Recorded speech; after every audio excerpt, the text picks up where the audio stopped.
Cara paling mudah untuk membezakan ikan laga jantan dan betina adalah dengan melihat bentuk fizikalnya.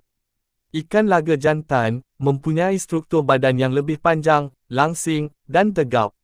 Bahagian kepalanya juga kelihatan lebih besar dan sasar.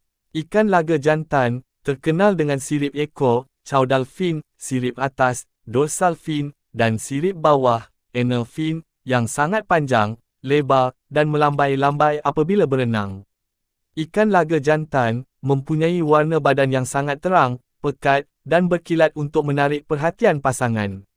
Ikan laga jantan tidak mempunyai bintik putih, egg spot ini sama sekali. Ikan laga jantan sangat agresif dan mempunyai wilayah.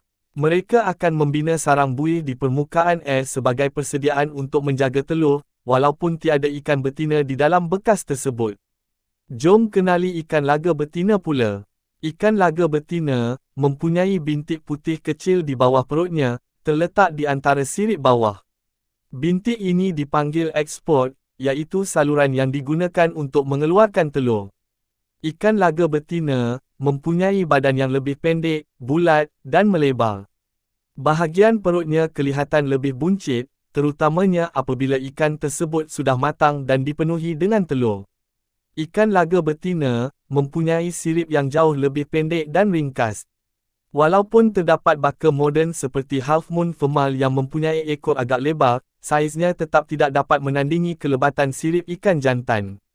Ikan laga betina secara semula jadi mempunyai warna yang agak pudar atau kurang menyelah.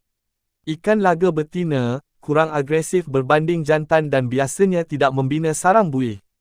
Terima kasih kerana menonton. Jangan lupa like dan komen.